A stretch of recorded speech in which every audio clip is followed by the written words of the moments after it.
Hey, Nancy. Good morning. Good morning. And hi, Brittany. Good morning. Hi, Brittany. We haven't seen you in a long time. I know. I've been trying to get a hold on other things and haven't had a chance to log in. I always miss it.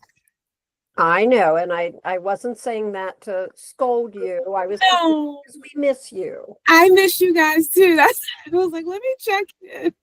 I have a couple of minutes to at least log in the first couple of parts of the meeting and see what's going on with you guys. There's a lot going on. I bet. And I was just like, I need to very hands-on. And I want to give the Office of Resilience their, you know, now their Well, roles. So I need to back off, but wanted to check you know, in to you see. should feel really good about it. And I mean, everybody at MDEM should be really proud of. I think how far the council's moved along Yeah, and, the support that you always give us. I mean, really, I was thinking about it on the way in this morning, and I don't think we would be where we are as a council if it weren't for the support that MDM provides. oh, that's great. That's great. So, Good morning. morning, Teresa. Hi, Teresa. Hi, how are you all? Brittany. Hi. I know. That's so great to see your name there. Good to see you too. It's good to see you too. And like I'm gonna just log in the first couple of minutes. I just want to hear what's going on. Yes, there's so much going on. And I was there on Monday and my head still kind of swimming. So I was grateful to get a second listen on. Exciting. If you're not in that legislative world on a regular basis, it can sound like a foreign language. Yeah, 100%. Well, Ben and Annette have been wonderful. Good. Absolutely. Good morning, Secretary Strickland. Good morning. Good morning. Good morning. Morning, Diana. And Mike. Good morning, everyone. Hi, Brittany. Morning.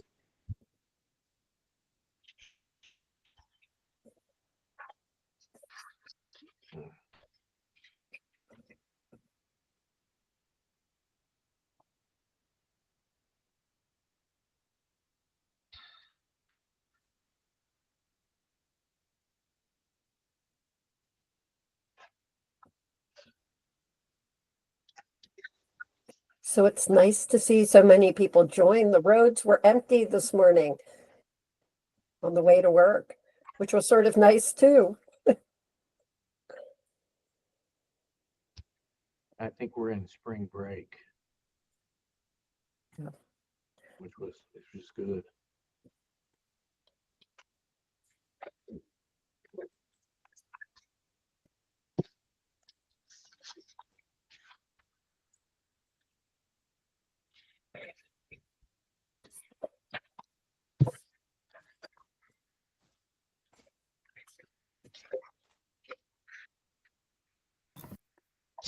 Well, I've got the top of the hour, but maybe we'll give folks about a minute to join and then we'll get started.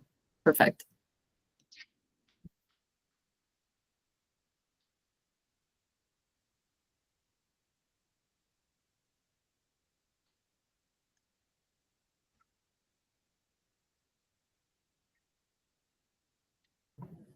Well, hello to everyone who's just joined. We're going to wait about a minute here to give folks a second to get on the line and then we'll get started. So do we want to ask everybody to put their name and affiliation in the chat? That is a great suggestion. Yeah, for everyone who's already here, if you can do that, put your name, your affiliation in the chat. It'll help us keep track of who's here.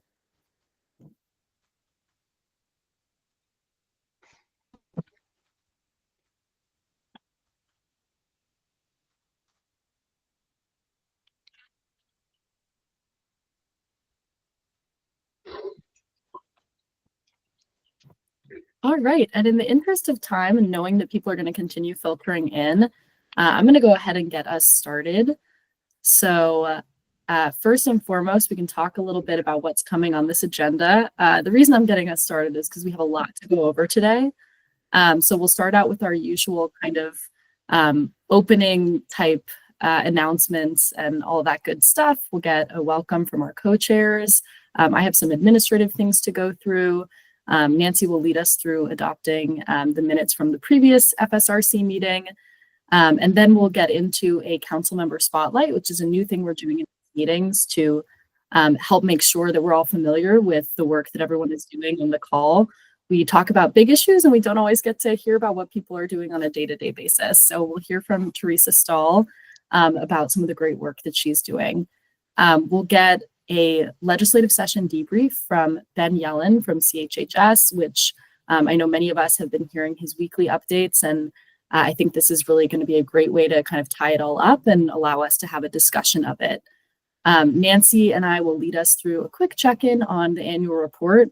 Things are in great shape, which is really exciting, but we'll just kind of recenter on some of those deadlines, talk about where progress is and what's coming next. And then at the end, we'll have time for a roundtable with the council members. We do want to be able to use this time to check in if there's any federal updates or information sharing we can do, and also just hearing about more broadly what everyone is working on and if there's any announcements you want to make the group aware of. And once we get through all that, we will be done with this meeting. But first, I should say, for those who don't know me, I'm Summer Model-Fino. I'm filling in for Annika Lefebvre while she is very happily on parental leave.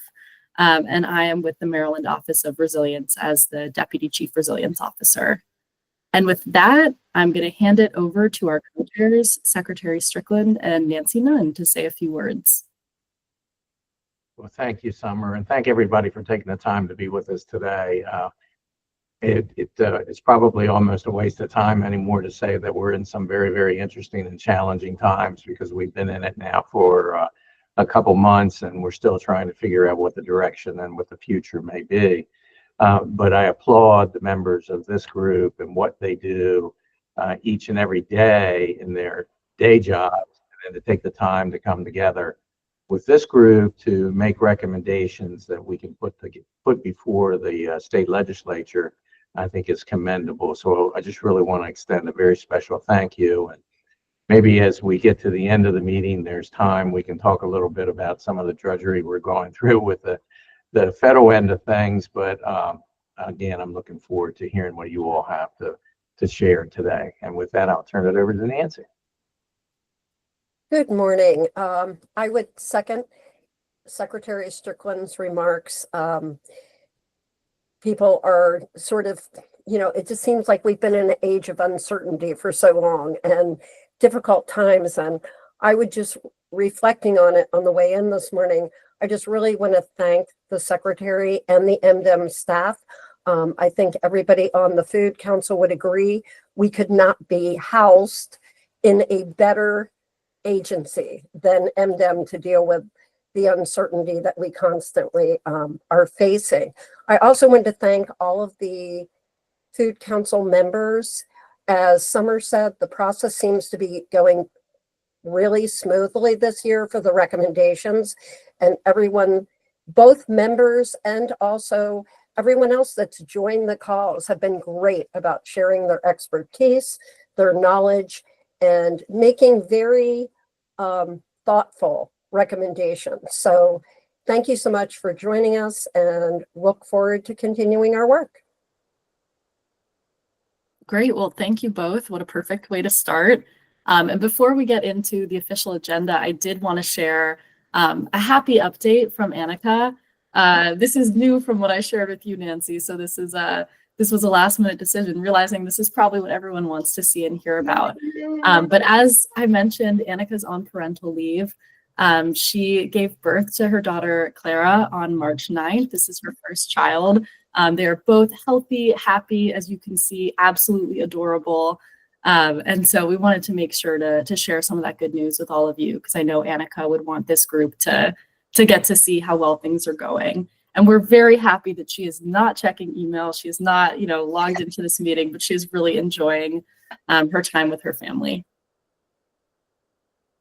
And I know she's going to watch this recording back when she's back and be totally embarrassed, but that's okay. And with that, we'll get into some more of the business side of things. So we'll do a quick roll call. And let me just pull up my list. Okay.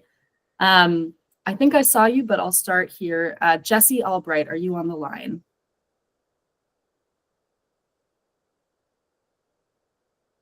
Jesse? Yeah, I'm here. Okay, perfect. Thank you very much. Do we have Daphne Altima Johnson?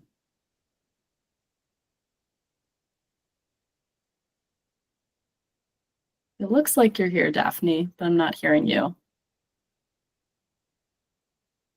Okay, we'll come back to you. Emily Bauer. I'm here. Good morning. Thank you, Emily. Heather Bruskin. Okay. Beth Brewster. I'm not seeing Beth. I think I saw Michelle Caruso, but Michelle, are you on the line? Hi, I'm here. Good morning. Perfect. Thanks, Michelle. And I saw your note, Daphne, so I'll mark you down. Is anyone here from Delegate Charkoudian's office? Okay. I know Anne Marie Hart Bookbinder is not here, but I think we've got Elizabeth on the line from the Montgomery County Food Council. So Elizabeth, looks like you're Hi. here. I am. Good morning, everyone. Morning. Dr. Escobar. Okay. And it looks like it, but anyone here from Senator Hester's office? Good morning. I'm Bridget O'Toole here on behalf of Senator Hester. Thank you, Bridget. Nick Hargrove. Okay. LaMonica Jones. Yes, I'm here. Good morning. Good morning. Thanks for being here. Dr. Karki is not here today. Neither is Meg Kimmel. Is anyone else here from the Maryland Food Bank on Meg's behalf? Hi, this is Ann Wallerstedt. I'm here from the Maryland Food Bank. Thanks, Anne. Yep. Lisa Lockenmeyer, it looks like you're here. I'm here. Yeah. Perfect.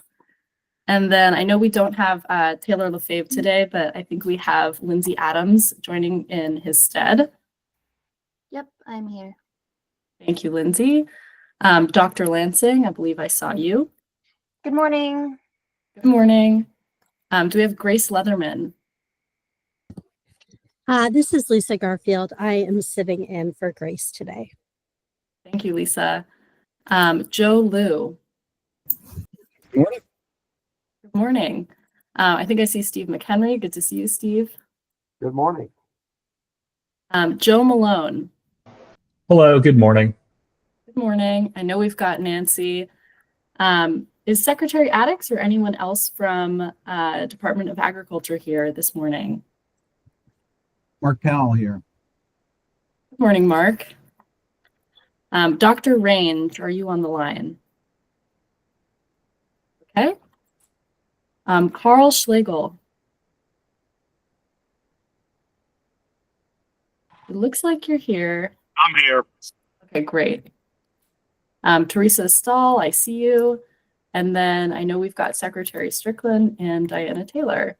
So we have more than enough for a quorum, which is great. Thank you all for being here. And with that, I'm going to welcome a couple of new or returning members, just so everyone is aware of some names and faces that might be different than the last time we met. So first, Anne-Marie's not here today, but we do want to give a welcome to Anne-Marie Hart Bookbinder, who is joining on behalf of the Montgomery County Food Council. She's their Director of Food Security Programs, and we're really thrilled to have the Montgomery County Food Council continue to be represented as part of the FSRC. So welcome, Anne-Marie. And then welcome back to Michelle Caruso, who is joining us in her role as the steering committee chair for the Frederick County Food Council. And we were very excited that it didn't take that long at all for you to find your way back to the council, Michelle. So welcome back. One quick announcement, we have our next FSRC meeting on Thursday, June 5th. I know we've had a couple calendar related issues, so if you're looking ahead on your calendar and you don't see that, just reach out to me and we can make sure that we get it sorted out for everybody. In that meeting, there's going to be a lot to discuss because we'll be at a much farther point in the annual report process, and Nancy's going to talk about that that kind of calendar later on. And we'll also be in the midst of the elections, and we'll be having a lot to talk through there. And with that, Nancy, I'm going to pass it to you to lead us through the meeting minute adoption, and I will pay attention to the vote. Thank you, Summer. So we need to vote to accept the meeting minutes from February 6th, which was our last full council meeting. They were sent with the information for the meeting, and I'm asking, were there any corrections or additions? Okay, hearing none, I'd ask for a full council vote of the meeting minutes. All in favor, if you can just put up your hand.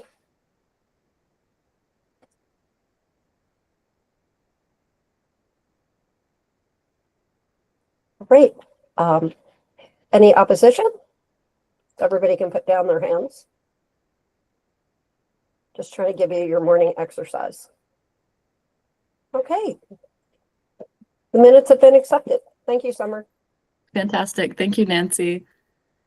And with that, I'm going to hand it over to Teresa to do her council member spotlight. And Teresa, I think you have some slides you want to share, so I'm going to stop sharing so that you're able to take over.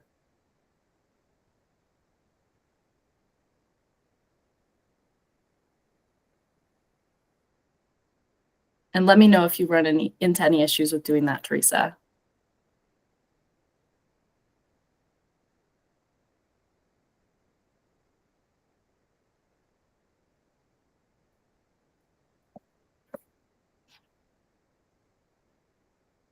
Did we lose you, Teresa? Are you still on the line?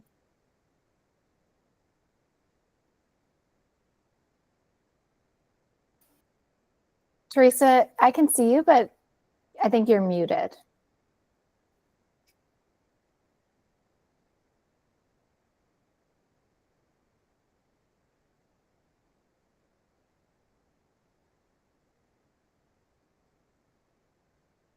Okay. Teresa, feel free to message me and we'll try and figure this out. But I might suggest that we move forward to the next part, which is the session debrief, and then have you give the member spotlight after, so we have a little time to sort out any tech issues that are going on here. So with that, I'm going to turn us over to the next part of the agenda, which is hearing from Ben Yellen. Oh, no worries at all, Teresa. It's someone's guarantee. Oh wait, maybe it's working now. Did we get you? Okay. I'm back on, but go ahead and go on. I'm not sure what happened to my PowerPoint, and I can just share my spotlight without the PowerPoint too later if that works. So that's fine. Or you could do it now if you want to. If you're back and locked and loaded, we can just do that. Okay. I'm just not sure what happened to my PowerPoint. Can you see that? No. So if you try pressing, you know what, maybe we will do it later. If you want, you can just email it to me. Okay. Either the summer.modelfino or the FSRC one, and I'll download it and share it for you. Okay, I'll do that. Thank you. Okay, perfect. Yeah, there's always got to be some technical problem in these meetings. So today it just had to be you.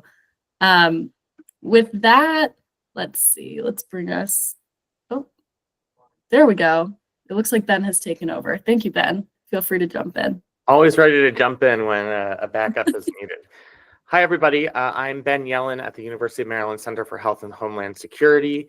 I've met and spoken with many of you. This presentation will be a little bit repetitive to those of you who are on the Communications and Coordination Subcommittee. We did this past Monday, but for everybody else, I'm going to go through some priority bills related to the FSRC that we were looking at throughout the 2025 Maryland General Assembly session. I'll update you on which bills did make it across the finish line prior to sine die, which was on April 7th, and which bills did not quite make it. And we might have to take another bite at the apple next year. Just as a resource, and Summer has this presentation, so she will send it out to everybody on this call. We do have a link to our legislative tracking sheet, which is an Excel document that has bill numbers, links to fiscal and policy notes, and then the updated status for our priority legislation. And that's been updated to reflect everything, including bills that have been signed by the governor, which there have been a few, though not many. And then always recommend, if you want more information on some of these bills that are of particular interest to you, make use of the Maryland General Assembly website. It's very easy to use. Setting up a MyMGA account where you can follow bills. This is probably more advice for next year's legislative session, but you can follow bills, get real-time updates. It's a very useful resource for people who are interested in legislation. So without further ado, I want to get into some of the bills that did make it across the finish line. The first relates to the FSRC itself. House Bill 9 was a definitions and reports bill. So it defines what constitutes a healthy food priority area. So it takes out the language of a food desert, which was in the previous language. Yes, I can share the link to the tracking sheet in the chat. Summer, if you have it, just so I don't have to pause myself and go find it. Thank you. It also defines wasted food as food not used for its intended purpose that is managed in a variety of ways, and it goes through the ways that make up the definition. In terms of definitions, it's abandoning outdated language, food deserts, which I know the community has sort of abandoned. The bill was amended later in the legislative process to include a mandate that the FSRC develop policy recommendations to increase the long-term resiliency of the food system, including in urban, suburban, and rural settings, increasing the procurement of local food through schools, institutes of higher education, nonprofit organizations, etc., creating additional market opportunities, and expanding access to small-scale manufacturing and food production infrastructure. And this passed with a splattering of no votes, but with significant bipartisan support in both chambers. A procurement bill, so this was House Bill 56. It was cross-filed with Senate Bill 177. The State Department of Education Local Food Purchasing Program bill, co-sponsored, I shall note, by two members of the FSRC, Delegate Charcuti and Senator Hester.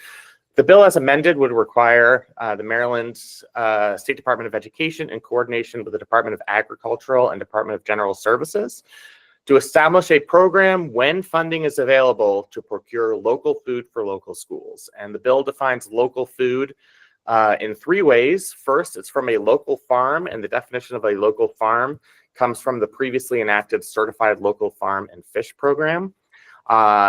It could also be a Chesapeake Bay invasive species like catfish. Or third, it could be food grown within 250 miles of a school. Under the bill, the preference is given to these first two categories. There's a possibility, depending on where you are in the state of Maryland, that food grown within 250 miles of that public school may be outside the state of Maryland. In fact, there's a good chance, no matter where you are in Maryland, that's the case. So priority is given to food that meets these first two definitions. The bill also increases from 5% to 10%. The Board of Public Works preference for procuring food from local sources. And it requires MDSE to develop a centralized platform to facilitate this program. Passed nearly unanimously in both chambers and is headed to the governor's desk. Some changes to the Maryland Farms and Families Funds. So this was a program that already existed to double the purchasing power of people who are using federal nutrition support programs, SNAP, WIC, etc. In the previous iteration of this program, money was given as grants to nonprofits, and it would be those nonprofits who would match purchases using federal food programs at farmers markets so that people could purchase. I see Mark is raising his hand. I know he's a subject matter expert, so I'm going to defer to Mark so I don't say anything incorrect here. Mark? Yeah, thanks. I wanted to let you guys know, it seems like an appropriate time. Can you hear me? Yes. Okay. That MDA is working with SMATIC to assume the Maryland Market management of the Maryland Market Money Program beginning July 1 with the new fiscal year. So the funds from this have in the past gone to SMATIC and the Farmers Market Association when they existed, but essentially we'll be handling it in-house starting July 1st. So you know. All right, I appreciate that, Mark. So that means that you guys at MDA, Mark, will be matching purchases using these benefits at qualifying local farmers markets. Is that correct? Yeah. All right. Great. So that is the thrust of this bill. The only amendments added was to clarify what counts as a person in this bill. It was somewhat of a complicated definition because it related to who qualified as a person for the purposes of receiving benefits. A smattering of no votes here and there, but passed nearly unanimously in both houses. A bill that makes changes to the Maryland Agricultural Commission and what was previously the Young Farmers Advisory Board. So as it relates to the Agricultural Commission, there were mandated representatives from various industries. Some of those mandated representatives were removed, including the one representing nurseries, dairy, poultry, services related to agriculture, and tobacco. And then members were added from the following groups: controlled environmental agricultural industry, socially disadvantaged farmers, veterans farmers, the newly established Committee on Young Farmers, more on that in a moment, urban and small farmers, and beginning farmers. As it relates to the Committee on Young Farmers, the bill repeals the Young Farmers Advisory Board and instead establishes the Committee on Young Farmers, which is tasked with communicating the importance of young and beginning farmers to state agriculture, addressing issues related to young and beginning farmers in the state, and they would be required to hold meetings at least quarterly. There was an amendment in uncodified language in the final version of this bill, adding requirements for the Maryland Agricultural Land Preservation Foundation Board of Trustees, and this bill passed unanimously in both chambers. Oyster Shucking House Loan Program Bill. So this bill increases the amount of funds the Resource-Based Industry Development Corporation can provide to seasonal full-time jobs that are projected to be created or retained. The previous limit was $10,000. This bill increased it to $25,000. It also reduced the time a person must have been a seafood dealer in order to qualify under this loan program. Previously, it was 5 years. Now it is 3 years. A few no votes in the House, but pretty substantial bipartisan support for this bill as well. A simple food on baby food labeling statement regarding toxic heavy metal testing. If a baby food product has been tested for toxic heavy metals, the bill alters the statement that must be included on the products, switching from toxic heavy metal to toxic element. I think with the justification being that there are toxic elements that may not necessarily qualify as toxic heavy metals.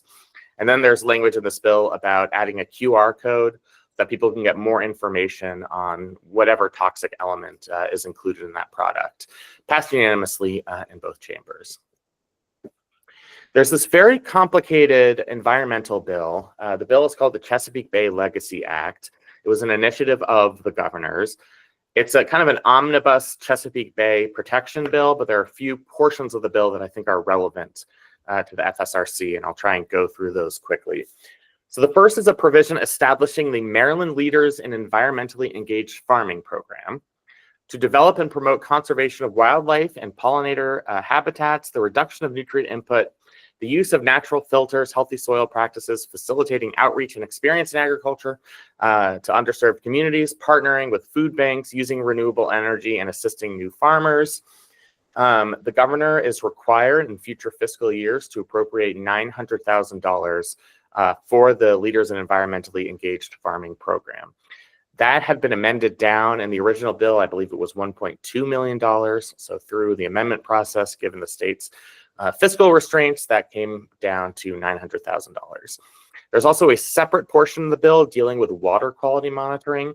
So it establishes the Water Quality Monitoring Program to provide a consistent statewide approach for improving water quality monitoring data, for conducting long and short-term water quality monitoring assessments, to guide programs meant to meet water quality data goals, to integrate monitoring data into planning processes, and to provide the public with readily available data. And then there are a bunch of changes in some of these other programs, of which I know very little about all of these things. So I wanted to just kind of highlight two of the portions of that bill that were particularly relevant to the FSRC. It was more of a party line vote in the House, but the Senate did pass it unanimously. A Department of Human Services bill on the Federal Commodity Supplemental Food Program. This bill requires the Family Investment Administration within DHS to be the central coordinating and directing agency of all public assistance programs in the state, including food stamps and Federal Commodity Supplemental Food Program, which exists with funding from the United States Department of Agriculture. This was just a bill that switched administration of these services to the Department of Human Services. It was previously housed in the Department of Aging. So it didn't make any changes to the program except who administered it. And this bill passed unanimously in both chambers. A bill specific to Anne Arundel County that added a provision allowing counties and municipalities to give a property tax credit to developers trying to build supermarkets in what they refer to as food deserts. I know that's an outdated definition we just talked about in the definitions bill, but that updated definition didn't filter down into this legislation. The governing body, whether that's Anne Arundel County or any of the municipalities therein, gets to designate what constitutes a food desert retail incentive area for the purposes of giving out this tax credit. So this bill doesn't mandate that the county or any municipalities give out this credit. It simply authorizes them to do so. The Family Investment Program bill, as amended, this bill phases in a requirement beginning in fiscal year 2028 that all child support received in a month pass through to a family seeking assistance under the Family Investment Program. And by fiscal year 2031, the state is prohibited from considering child support as income for the purposes of computing the amount of assistance received. So starting in fiscal year 2028 and then gradually through fiscal year 2031, income received as child support will no longer count as qualified income for the purpose of receiving FIP assistance. In previous iterations of this bill, it applied also to SNAP. But the SNAP portion was removed from the bill during the legislative process. And the reason this is phased in is just for fiscal purposes. It's a lower upfront cost if the program is phased in, and it goes into full effect in fiscal year 2031. The Hunger-Free Campus Grant Program bill. So previously, only public institutions of higher education in Maryland could qualify as hunger-free campuses. This bill allows private institutions of higher education or regional higher education centers to also be labeled as hunger-free campuses. And the governor is authorized under this bill to appropriate up to $100,000 for each fiscal year of the program. The catch for private institutions is that while they can be hunger-free campuses and can be certified as hunger-free campuses, they are not eligible for grant funding. The grant funding is only eligible for public institutions in the state. Unanimous vote in the Senate, but more of a party line vote in the House on this one. So that is a summary of the legislation that we were tracking that did make it across the finish line. In the next couple of slides, I'm just going to have a list of bills that we were looking at, and I'll highlight some that I think are of particular importance to those of us on this call that did not make it across the finish line prior to the end of the legislative session. So there was the On-Farm Organics and Wasted Food Reduction and Diversion Grant Program bill. It started as being a bill that imposed a fee on waste. And that portion of the bill had already been removed as this bill made it through the legislative process. It was going to be a grant program administered through the general fund. to assist on-farm organics and wasted food reduction and diversion programs. Bill passed the House, but the Senate did not take it up. It died in committee in the Senate. I know a lot of people were interested in the expansion of the Community Eligibility Provision Program.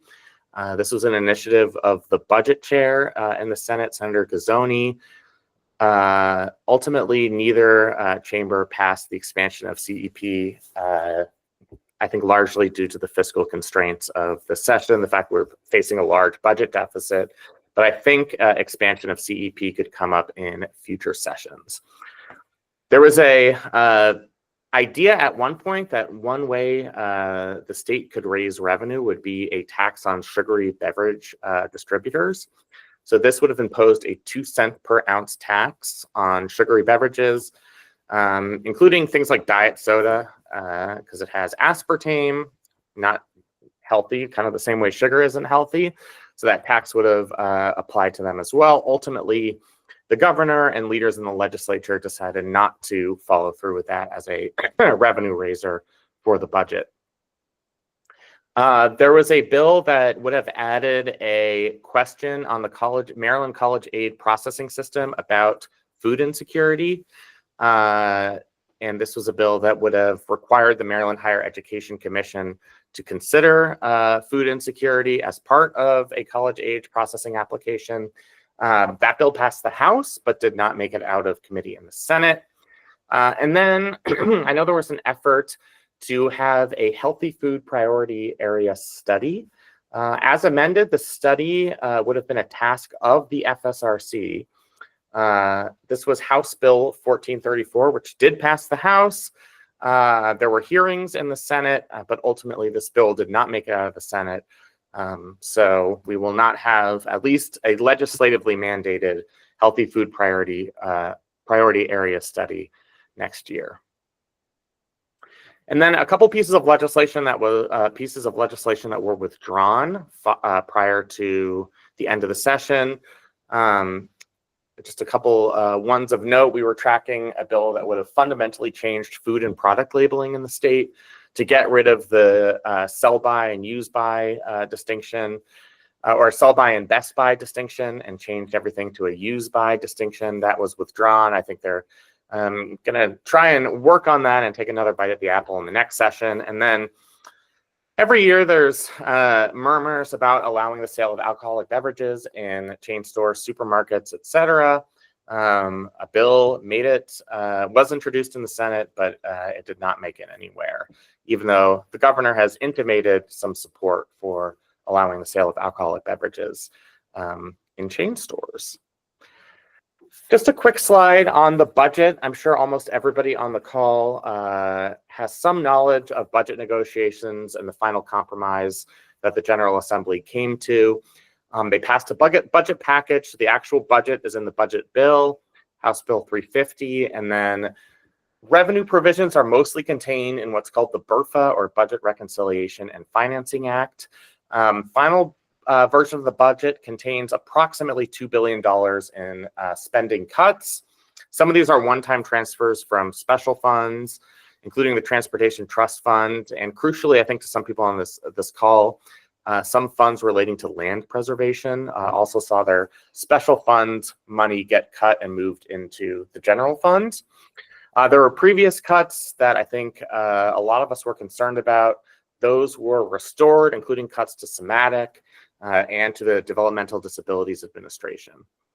In terms of the impact of revenue increases, I think the biggest one for this community is additional cost sharing requirements on counties. So the state passed on additional cost sharing requirements on teacher pensions, on settlements for people who are mistakenly incarcerated. And that means that it's going to put a bit more of a crunch on county budgets. So while that might not have a direct impact at this time on food systems, counties might be forced to cut services or potentially raise property taxes, which certainly could have an effect. There's also a 6% tax on vending machine purchases, increased fees on cannabis and sports gambling, and several other revenue-raising provisions. And at the end of the day, at least as projected, we went from a budget deficit for fiscal year 2026 of about $3 billion to, through this agreement, a budget surplus of about $300 million. That is simply an estimate. Everything could change, especially based on what happens at the federal level. But the understanding now, based on the Board of Estimates' best guess, is that we will have a surplus around $300 million. Also, crucially, our rainy day fund remains funded at about 9% of the general fund, which exceeds the recommended level from the Spending and Affordability Commission. So that's good news as well. I'm here, happy to answer any questions or if people have any requests for further information. I know, Summer, I think we're just going to open it up for discussion on legislation from this session. And if anybody has questions for me, I'm happy to stick around and answer them.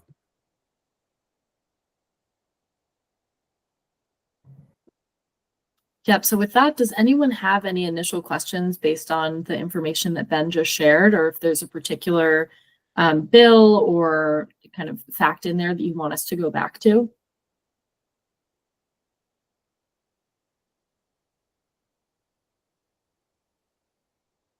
Okay, hearing none. In that case, then I have a couple things that I pulled out that that can maybe start a little discussion. So I might steal the screen share back from you for a second to share some things here. I'm not as quick with it as you are at the screen share steal. Let's see, here we go. And I definitely agree with what others have said.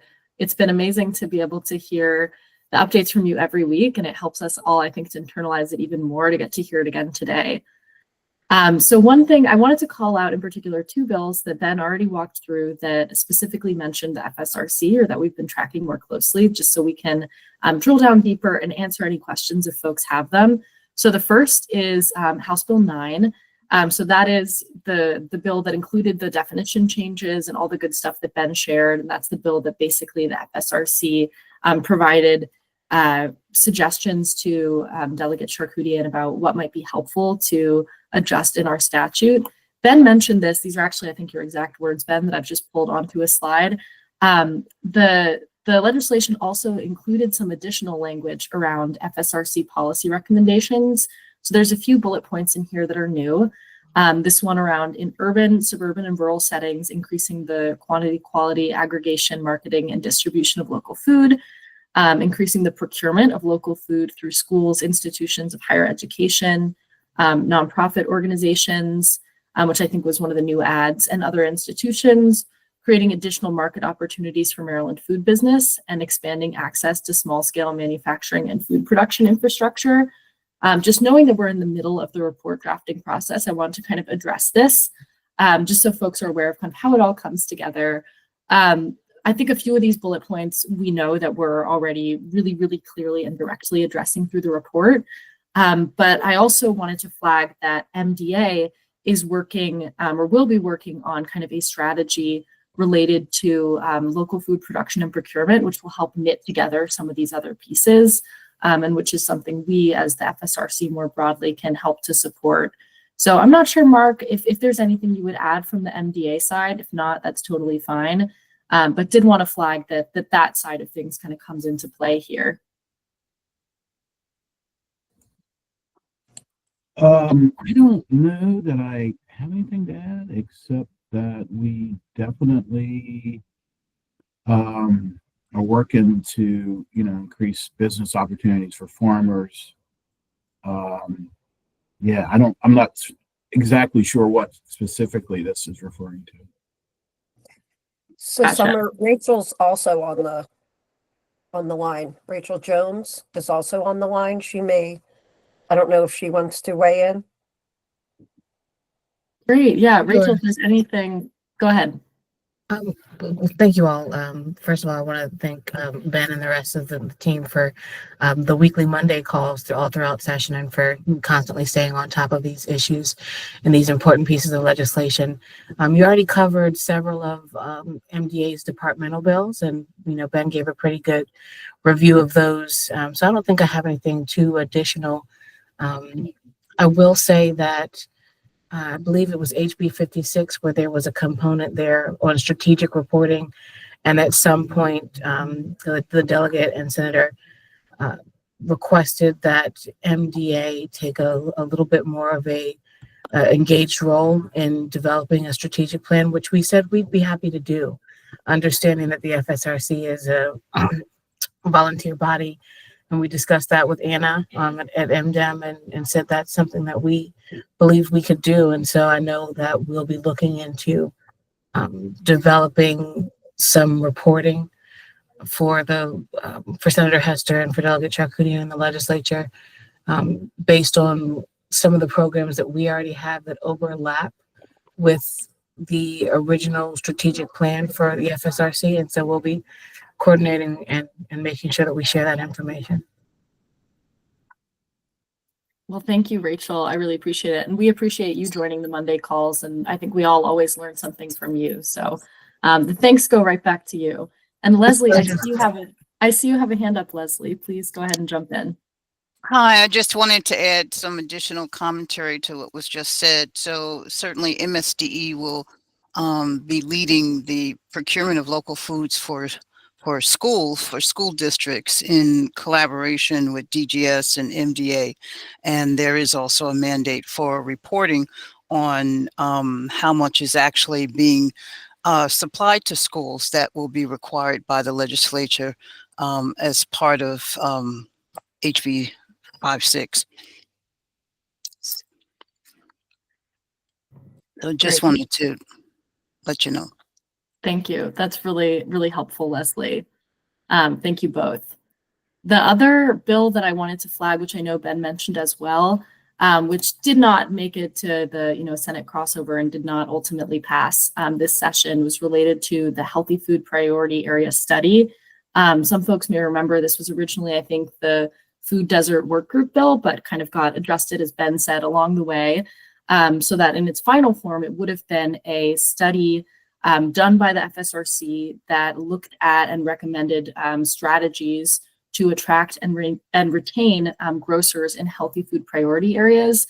I know this is one where just in the course of one of those Monday weekly calls, some of the FSRC members were able to provide direct feedback on that concept and some of the ways that it might be a little bit redundant with the work that the FSRC is already doing. And so I wanted to share a little bit more information, which is that even though that bill did not pass, which means there's not an additional study recommended, instead, through conversation with some of our legislative partners, what we're hoping to do is have the FSRC include in its annual report a recommendation, or if there are multiple, related to that exact kind of idea that came up in this bill, which is attracting and retaining grocers to healthy food priority areas. So I did want to mention that because, as we know, it didn't pass. There's not this specific study that will be done, but this idea is one that we will be addressing through the report. And it's not a tremendous difference from topics that have been in past reports. However, I did want to note that this obviously came up partway through the recommendation drafting process. So for those of you who've heard me say the timeline, about 1,000 times, that we're working toward the end of this month to draft the recommendations in general. That is not going to be the timeline expectation for this particular recommendation. We're probably going to follow a different timeline here, and I'm going to be working with Diana to hash out what that could look like. Given that we know the Distribution and Access Committee will need to be involved here. So did just want to flag that so we're all kind of aware of what the outcomes look like from this bill, even though it didn't pass. Let's see.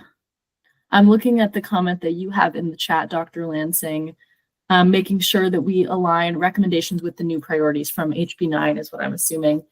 You're saying, yeah, some of them fit nicely, but we don't have this exact.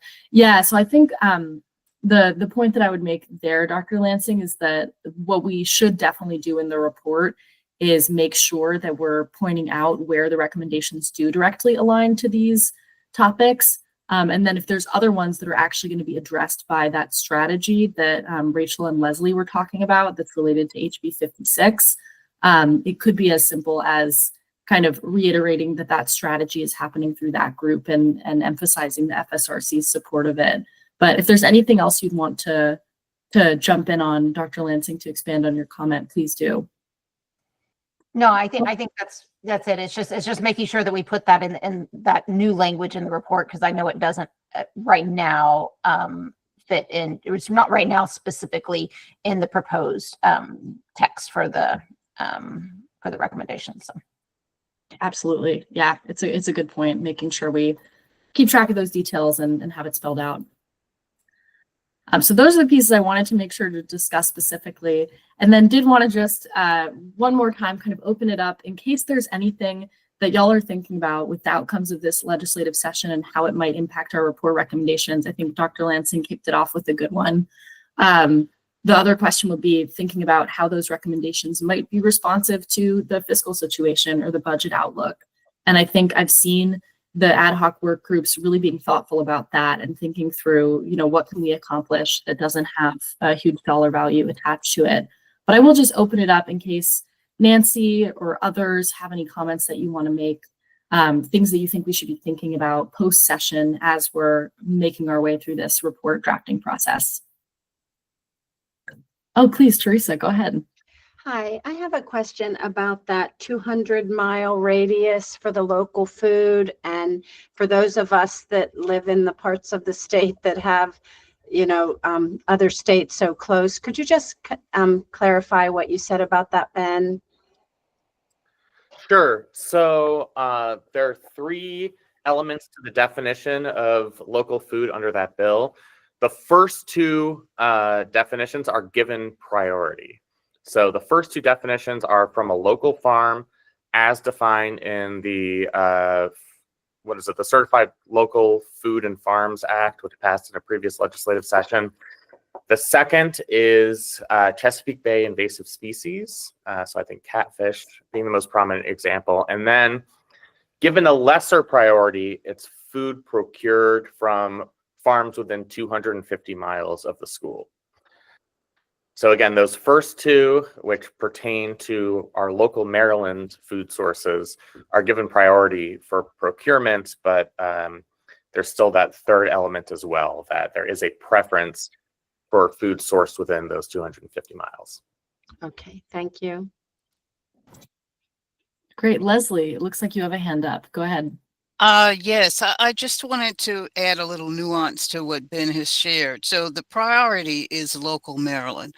The issue right now that we face is that although we're trying to grow the Certified Local Farm and Fish program, in order to meet the capacity needs of school districts, we need to be more inclusive. We need to have more farmers.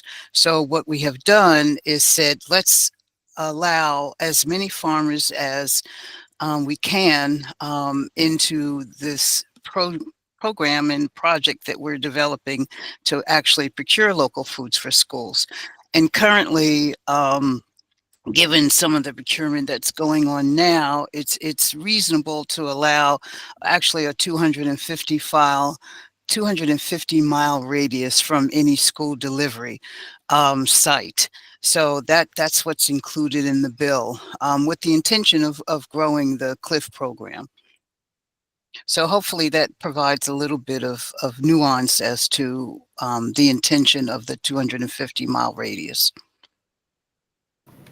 Well, thank you, Leslie. That's really helpful. Leslie, Jesse, go ahead. what product are you struggling to procure in particular that you feel that you need to expand out to that radius? Well, I can't specify a specific product. I think it's more about volume. There are hundreds of thousands, of meals served each year to school students. And what we're trying to provide is as much local product as possible. So, there's lots of produce that we currently like to supply. You name it, whatever we're growing, we pretty much want it. Where there is a limitation in terms of product is in raw protein. But beyond that, any, vegetable or fruit product, we're open, or the school systems are open to ordering. So it's less about specific product and more about volume.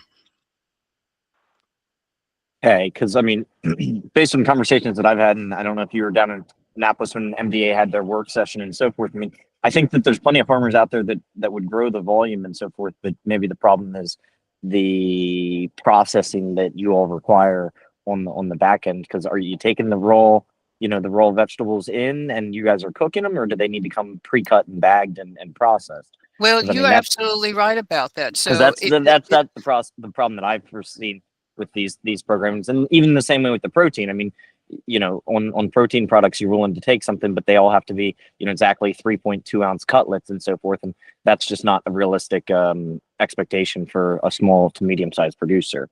So trying to Jesse, navigate those waters, I think would be talking to the farmers and the growers directly would be beneficial to navigate those, because I don't know. I think when you open it up to the 250 miles, and I understand you're diminishing away from the intent of the program, but we need to spend more money on maybe supporting our growers to be able to accommodate those requests that you have.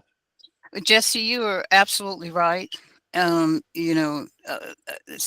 the fuller statement would be not only capacity, but capacity of products that are appropriate for supplying to schools. So processing is still a challenge, and yes, the schools needed cut and chopped and so forth, often even bagged. Transportation and distribution is another issue because the deliveries have to go to each and individual school. There's little transportation to a central warehouse. There's only, I believe, 2 in the whole state. So everything must go to the individual schools. So all of these combine to be reasons why there was an expanded perspective for what could be provided and defined as local. I agree with you 100%. You have not said anything I disagree with.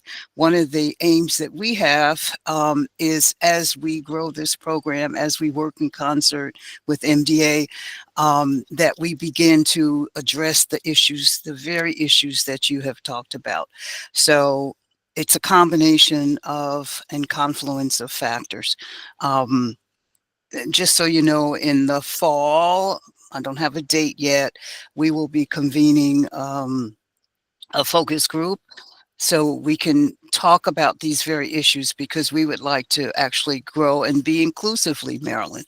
So I agree with you 100%, and thank you for making the comment for clarification. Yeah, thank you both. I think that type of discussion is exactly what this group is for, and it shows why it's so important for us to have both state agencies and also producers and other folks that are really doing the work of growing the food that goes into the food system. So thank you both for that. Yeah, and Jesse, would you put your contact in the chat, because I will follow up with you. Yeah, that's fine. And I mean, I get frustrated at times because I hear that we don't have capacity within the state to produce the food. And I think that if the demand is there, that we have the capacity to do it, and that the farmers will do it if it makes sense. But, I mean, once again, we get back to the logistics. I mean, you're purchasing a high volume of food. And while that sounds really great, the caveat was that you mentioned yourself was you're purchasing a high volume of food, but there has to be allocated out to individual schools. And for 30 different producers, it gets a little, tricky if all I'm dropping off to you is cherry tomatoes or something along those lines. But Yeah. I'll certainly leave my contact, and you can get in touch with me and we can have further discussion. That's sure. Thank you. Great. And Dr. Lansing, I see you have your hand raised. Yeah, I had another question, but I didn't want to end this conversation if people had other comments related to this, but I had a different subject. But this has been really great. Maybe, Sergey, if you want to go ahead and, are you talking about this subject before I move on to something else? Do you want to go ahead? Oh, he's frozen. Oh, are you talking to me? Yeah. Oh, sorry about that. I just wanted to say thanks again to Ben for a very informative meeting that we had for the Mid-Atlantic Food Resilience and Access Coalition stakeholder call this past Friday. It was well received by the executive director and especially well received by one of our stakeholder partners who forwarded the information to a person with a food systems think tank called CPSI. And so he wants to maybe inform them just about what Maryland is doing and what other states are facing too. So thanks again. And it looks like the legislature is really thinking in a very innovative way on just what's going to be happening in the state here now that we have a change of government and a change of policy priorities. Thanks again. Well, thank you, Serge. We appreciate it. And we feel the same way about Ben. I'm so glad that he was able to make that happen. Dr. Lansing, I'll hand it back to you for your comments or questions. Great, thank you. So I had a comment just kind of following up on Ben's, bills of what passed and didn't pass. I know that our recommendations that we've been proposed right now were all outside of any recommendations that were part of the legislative session. So just thinking about having our committees, just think about, is there anything in the legislative session that didn't pass that we feel is important to call out, as this is something, because often it might take a few times to get bills to pass through. And are there any bills that we feel strongly about that we can add as a recommendation of just, pass this bill next year? So I think it's important that we look through those that didn't pass, and that I'm not sure exactly if every committee does this or how we can kind of divide this up. But I do think it's important that we look at the bills that didn't pass and see if any of them are high priorities for us, and have as part of our recommendation, the following bills should be passed, and this is the reasons for those, for the importance of these bills for the next legislative session. I think that's a great suggestion, something we can definitely build into the committee process. But if anyone has immediate reactions based on that suggestion from Dr. Lansing, definitely jump in. If there's things that are on your mind already that you think should be considered, or any other thoughts you have, feel free to jump in.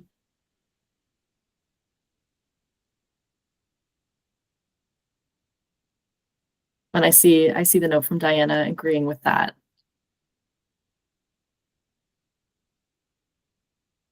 Great. Well, before we move on from the ledge session, just want to open it up for any last comments or questions. Truly, if it's a clarification for Ben, if it's thoughts on the report, anything else that maybe didn't come up, just want to open the floor one last time in case folks want to jump in. I have a quick comment. Please go ahead, Jesse. And I think it's interesting to note, and it's something that, and I don't know the exact name of the House bill, but it was a House or the bill that was passed that's going in front about the solar and the renewable energy. And I don't know if everyone in their areas has seen it. I can tell you that it's been something that a lot of farmers have been discussing over the course of the last, 10 days or weeks since the session ended and so forth. And the superseding of local zoning and, county zoning laws and so forth to put solar on prime and productive farmland is something that a lot of farmers feel is a huge overstep, and especially as we're sitting here talking about trying to find ways to produce more food for people and have greater food access. And I understand there's a balance between food access and affordable, energy, but I don't know. I don't know if people fully see the full perspective, maybe from the agricultural sector, in terms of what we see this, as. I don't know. I don't have I'm not sitting here formulating an opinion for anybody. I just think that it's an interesting situation. I think it's sold oftentimes that solar is going to, help alleviate pressures on farming operations and so forth, and allow them to have additional income. And I think if you talk to the majority of farmers out there, they do not believe that this is a positive bill or will have a positive impact on the food system here in Maryland. Well, thank you for flagging that, Jesse, and for sharing some of the context and what you've heard about from other producers. Does anyone have any kind of comments, questions, reactions based on that? Okay, well, I think this has been a really good discussion. This is also the type of thing where sometimes it takes a minute we heard a lot of information today, for all of it to sink in. And so this is not our last time to discuss and digest and think ahead to the next session. through our report process, the types of recommendations that we want to uplift. So we ask that you all definitely follow up, of course, with Ben. If you have clarifications, you can always follow up with our team at MDEM if there's a particular way that you want us to keep this conversation going in the future. And as Dr. Lansing suggested, we'll definitely be discussing some of those pieces of legislation that did not pass this time, but could potentially be uplifted in our report in future committee meetings. And so with that, I am going to hand it over to Teresa. We're doing a slight switch in the schedule. I've got your slides, Teresa, so let me get these up and going.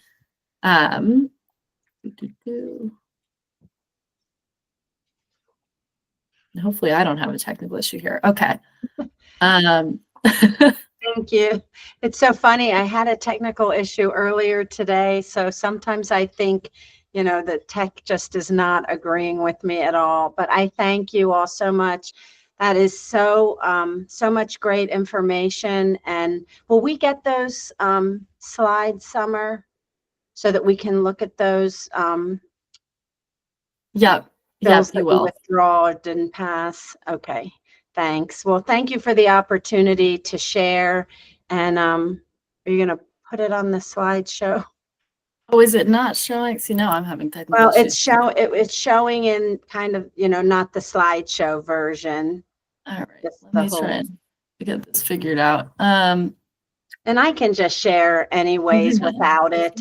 Daphne did such a great job in the last meeting. There we go.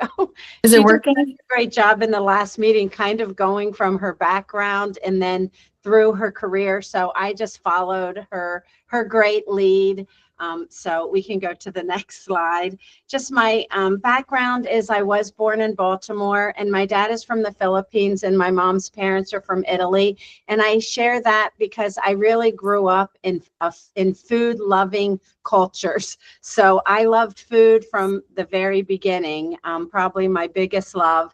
And I consider myself really a Maryland girl because I lived throughout the state of Maryland and grew up in Hagerstown and Ellicott City, went to college in Westminster and Frederick, studied consumer economics and nutrition and at Hood College, and then went back for dietetics. So I didn't wait as long as Daphne going back into dietetics, but it was my second degree. So then I am a registered and licensed dietitian nutritionist in Maryland.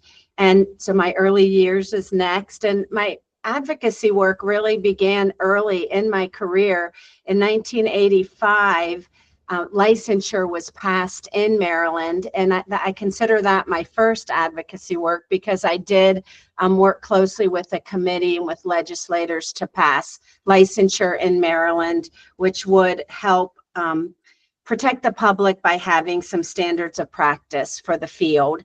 And I started out in public health. I did a little stint in administration in a nursing home running a food service department, but mainly then moved into consulting work. I worked in a pediatrician's office and primary care physicians doing one-on-one counseling, education with Head Start, and some TV. I did nutrition tips for TV and radio for a good number of years, just 1 minute little tips. So you can go to the next one. And there's Union Memorial Hospital, where I worked and lived and loved being there. And then my middle years, these are my two kids. I raised two adventurous eaters. I put a lot of my focus there in addition to consulting work. So again, I worked in a pediatrician's office for 17 years after I moved to Cumberland from Hagerstown, and continued with Head Start and speaking locally and nationally, and became part of the adjunct faculty at Potomac State College of West Virginia University, teaching nutrition. Worked for a state agency that was a behavioral health hospital, substance use, developmentally delayed adult home. Then I moved to the community hospital working in dialysis in the outpatient clinic, became a fellow of the academy and certified in mind-body medicine. So you can move on. So I really realized that providing nutrition information to people isn't always enough, that if there are mental health barriers and stress barriers, that really interferes with them working on their goals. So that is what motivated me to move into mind body medicine. And I've always felt that nutrition is a mind body modality. So I was offered an early retirement in 2019. The local hospital where I worked was purchased by UPMC from Pittsburgh, and they offered 100 people early retirement. So I took that offer and began consulting. Thought I'll do what I wanted to do my whole career, which was to write a book. So I did. While quarantine happened, some of my consulting jobs went away. We all shifted to online, but I was able to write my book, which is 52 tips. The first part is on mindful eating. The second is nutrition skills. And the third part is on stress management.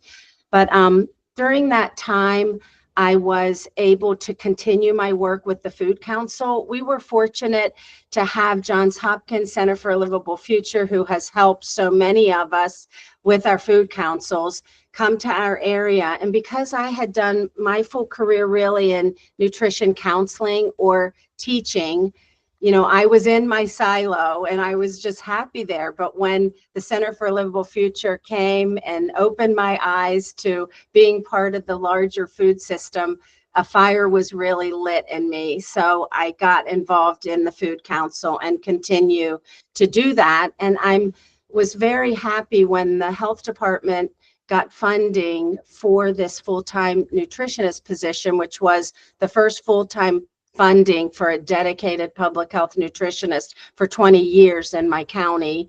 I was able to work with them on the job description and was able to get Food Council work as a part of that job description. It was cut, but it's still there. So I'm really happy that that is a permanent part of the job description for the nutritionist at the health department. So you can see some of the other, I look at my work at the health department as 3 parts: counseling, teaching classes, and collaborating. So you can see some of the other organizations that I collaborate with. The Appalachian Farm and Food Alliance is the fiscal sponsor for the Western Maryland Food Council, and I'm a member of that board, as well as at Hood College. They had the dietetics program when I went there. It went away for a good number of years, and it has come back as a master's in nutrition, and I'm on that advisory council. So that's me. I got certified in chair yoga, so I can add that to my stress management classes.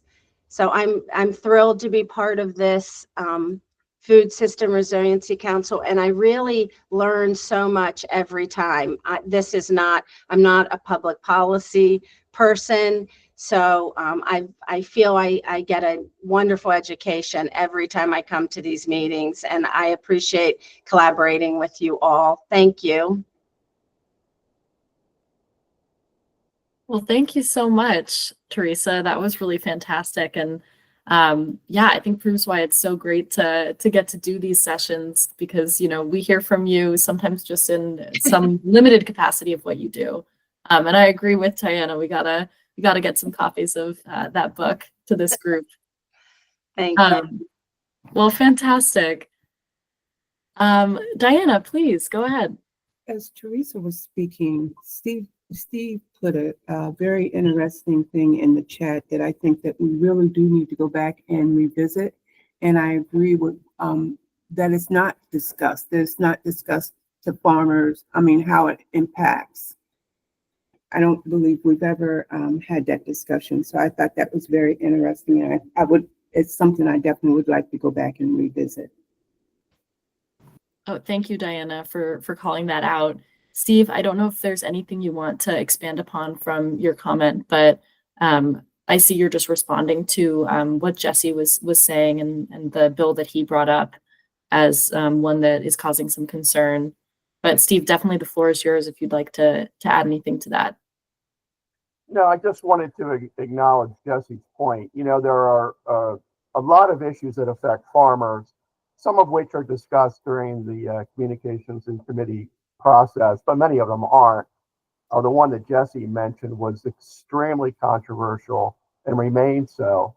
The bill that passed actually is potentially going to allow 100,000 acres of Maryland farmland to be developed for commercial solar array production. And so that land will very likely be lost for many years, if not forever, to agricultural production. So part of the challenge, though, is the C&C committee probably cannot have active discussion about all issues that affect Maryland agriculture. So there's probably a balance there. I know I regularly participate, and I do try to bring up bills that I think are worthy of the committee's awareness. And but Jesse's point is well taken. It's important that the farm community have input into the FSRC, and so appreciate Jesse's participation, and as well as the other farmers, and certainly MDA does a good job as well. Well, thank you, Steve. Nancy, go ahead. So I would echo what Steve just said and thank Jesse. I think this year the C&C committee we changed a little bit in that we didn't take stands. There weren't stands taken or positions taken. To get to Jesse's point, I think it's a larger conversation about land use in general, both the impact of solar, but there were also some other legislation that could impact our farming communities, such as the loss or originally the proposed loss of the farmland preservation programs or reduction. So, maybe we should think about, is there an opportunity for us to have a discussion as a council on a broader range about some of the outside issues that might impact the food system, but don't appear when you initially look at it to be a food system issue. So I think there's an opportunity for a broader discussion here. Absolutely. Thank you, Nancy. And I think, Michelle, you were responding to this in the chat as well. I know you were having some technical issues at the beginning, but if you're able to, and if there's anything you want to highlight from the chat that you sent through, feel free to do so. Can you hear me okay? Yes. Great. My computer crashed, so now I'm on my phone. I agree. I mean, I will say Nancy did bring this bill up in a meeting, and I think the co-chairs and Ben and Summer, when we meet on Friday to prepare for the Monday meeting, and Nancy is often there as well, are certainly open to feedback from membership about what folks are hearing on the ground and how we should prioritize our time during these Monday meetings. So, I think this is a great chance, now that this session has ended, to review a process for that, to make sure that folks feel like they can, be heard and influence the conversation and share what it is that, is a controversial or timely food system topic in their area of focus, so that we can bring that to the full group in a way that makes sense.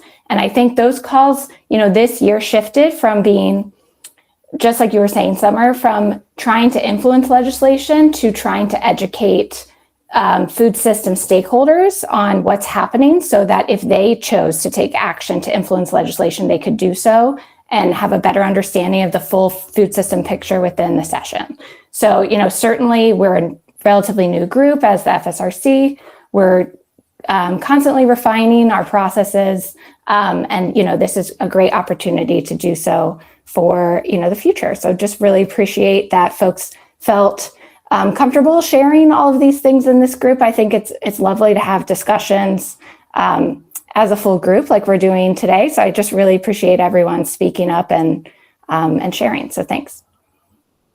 Thanks, Michelle. Jesse, did you have a hand up a second ago? I thought I saw it, but I might be wrong. I was going to say, I do think, I don't know, can you hear me? Yes. Okay, I was going to say, I think this is one of those things that there's a constant state, and Farm Bureau tracks a lot of these bills and does a good job. But, as farmers, there's such a diverse group of us, and it's hard for us to, for groups maybe like Farm Bureau, when we're talking about things like food access. I think one of the things that there was a bill that was passed a few years ago, and I know it specifically because I've had conversation with, Secretary Addicks about it. We outlawed styrofoam in the state, but as every one of us go into a grocery store and see eggs on our shelves, half of the eggs are still on styrofoam. So the state outlawed the use of styrofoam, but didn't outlaw the fact that producers from Pennsylvania, and as a result, it puts Maryland producers at an unfair advantage.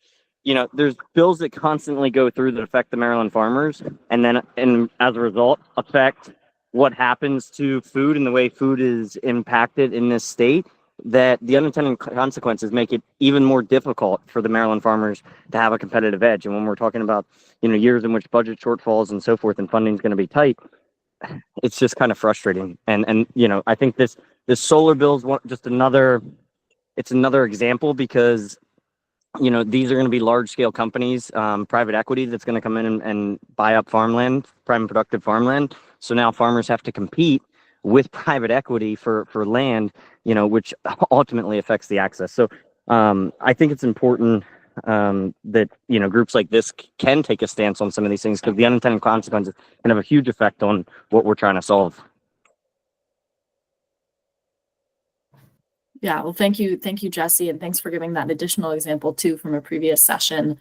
It's a really important point about being thoughtful about how we run our process, but also recognizing that sometimes it takes a little bit of time to observe the knock-on effects of policy, and really keeping the discussion going beyond the session is super important. And we appreciate you bringing up these topics that maybe didn't get as much time in some of our meetings so far this year. So thank you for that.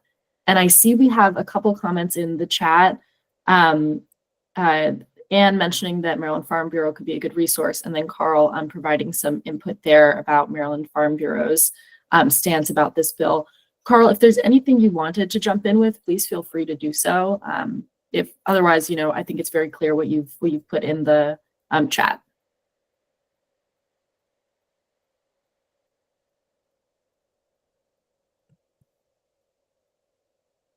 Okay, well, I think this has been a really productive conversation, and I think has given us a lot to chew on. Yeah, Dr. Lansing, go ahead. Before we moved on, I just wanted to say, thank you so much for Teresa. And one of the things that really kind of came out during her conversation that I loved, her journey, and how you've come to all the wonderful things that you're doing. But one of the things that struck me was the conversation about having your job in public health be a food council being part of that job and written into that job. And I think that's something, when we think about expanding food models, I think that was really strategic of you to do that. And I think it's a really great way to ensure continuity and ensure, there is buy-in. And anyway, I applaud you for doing that. And I'm just wondering your thoughts on how this might be replicated in other areas of the state. Are you asking me, Stephanie? Yes. Yeah, I'm not sure, because it was such a unique position, because this public health nutritionist had been, our public health nutritionist became our WIC director, and then they kind of combined her nutritionist role into the WIC director job, which now she was doing two jobs basically. So that's how that job position was lost, originally about 20 years ago. So it was so unique, that I had the ability to work, with the team here on what would be important to be in that job description. I had previously worked in the outpatient nutrition clinic at the hospital, and that was when I started the food council work. It was never in the job description, and it was always kind of questionable, like, you're doing too much food council work then, or, yes or no, whether it could be counted. So I do think it's really important to be in the job description. So maybe when, your evaluations come up and, you go over things, maybe seeking to get this put in that many words.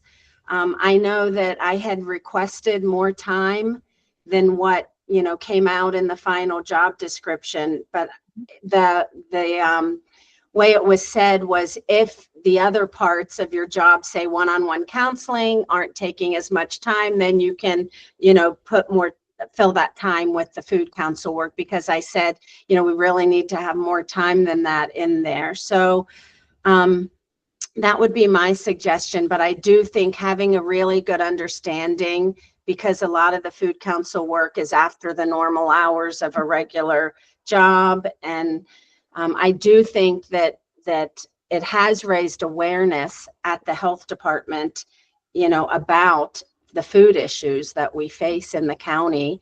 And so I think it's important. And thank you.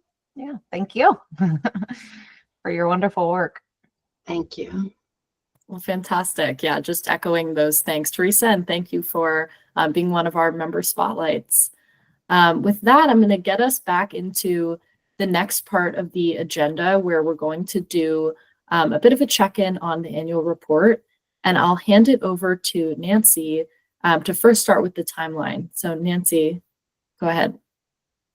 Thank you, Summer, and thank you, Teresa.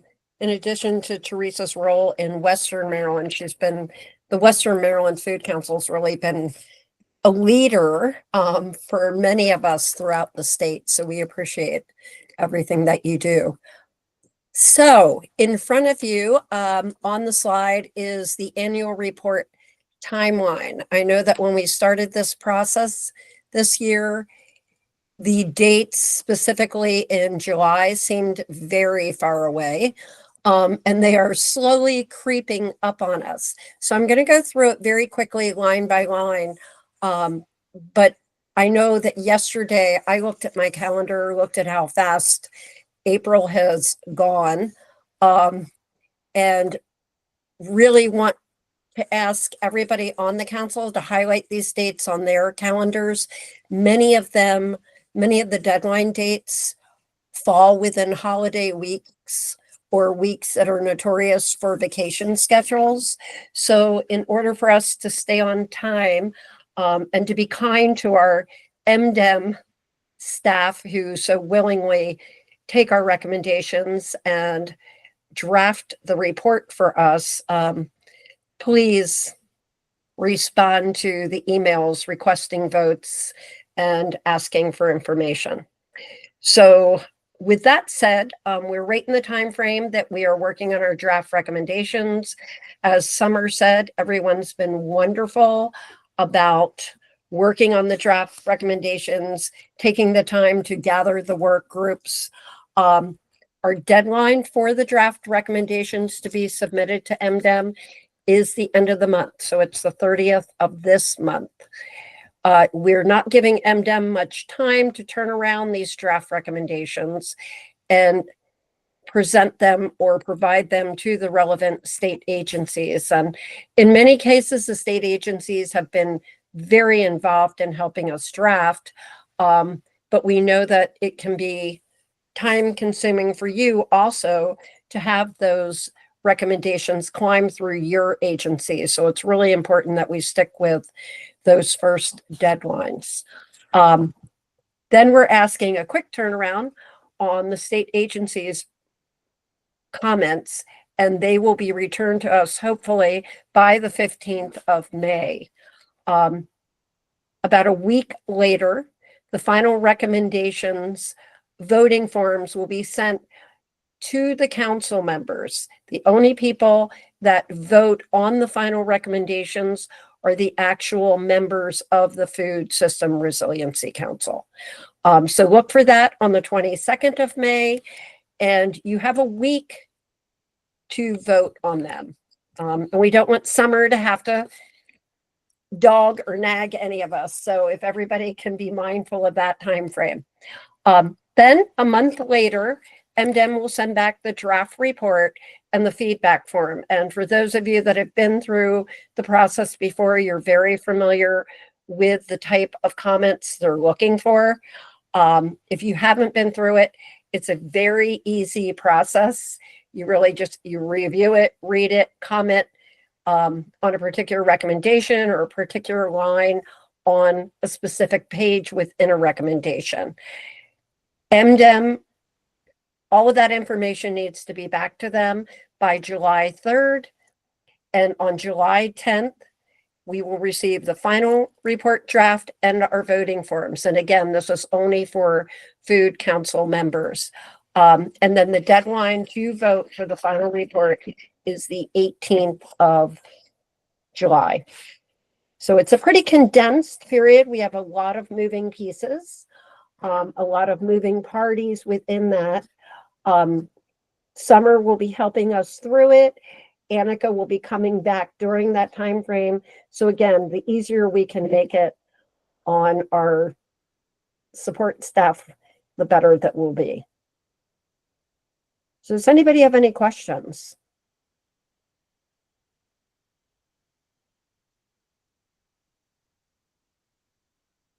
Okay, Summer, I'm going to turn it back to you.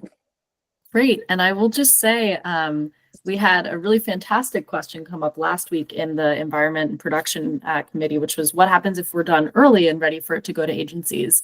Let me know. We can send it early.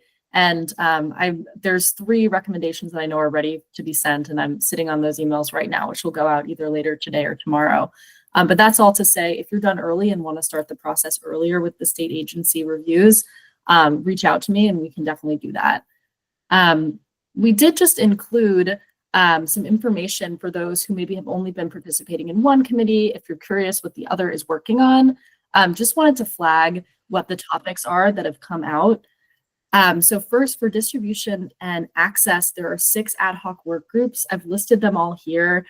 We won't go through kind of the full review of what everyone's working on, but exactly like Nancy and others have said, these are in really great shape.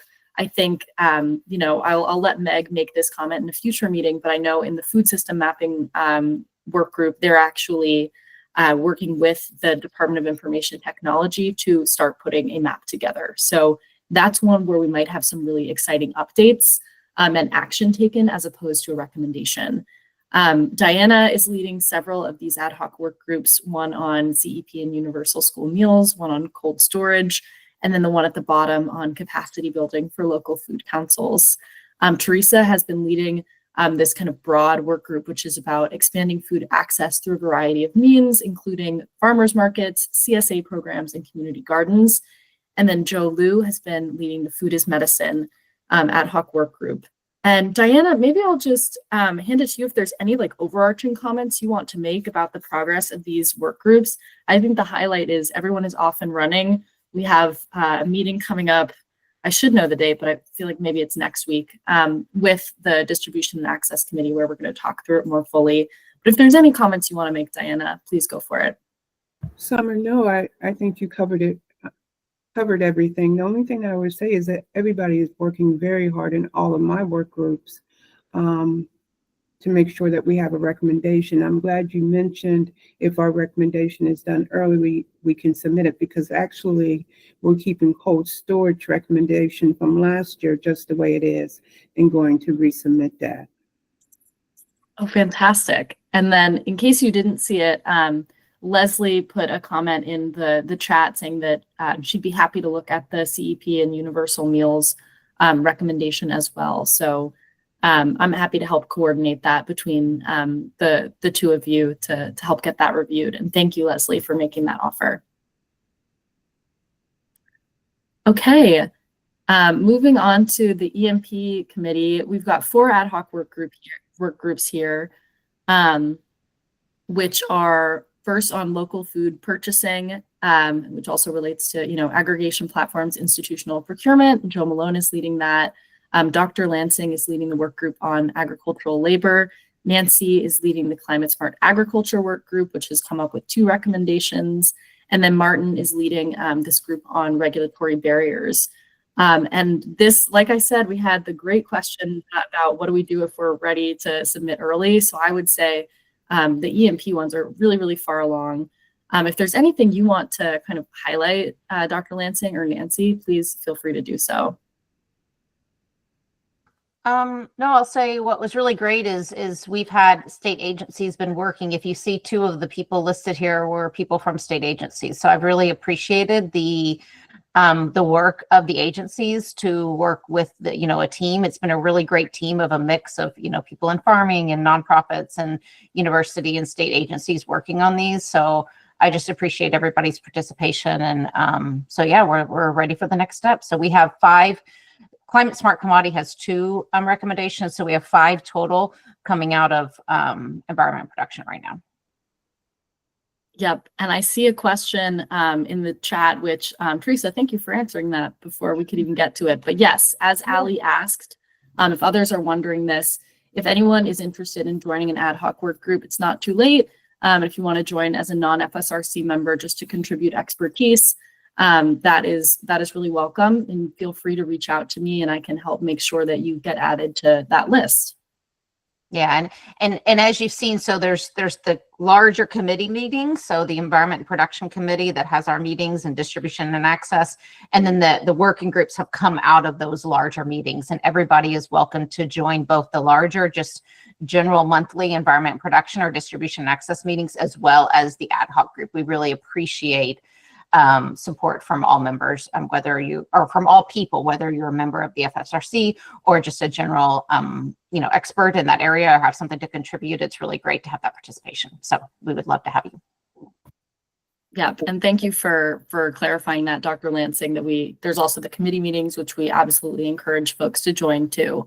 And if any of that is clear as mud, you can just reach out to me and I'm happy to help you figure out the meeting that might be of most interest to you to join. All right, and with that, we're going to move into the roundtable portion of this conversation. One thing that I know has been happening kind of organically in our committee at meetings is that we've been taking a moment to kind of trade notes, share information on any federal updates and federal happenings going on. So we did just want to make a little space for that. So if anyone has something they'd like to jump in with, please feel free to raise your hand and get the conversation going.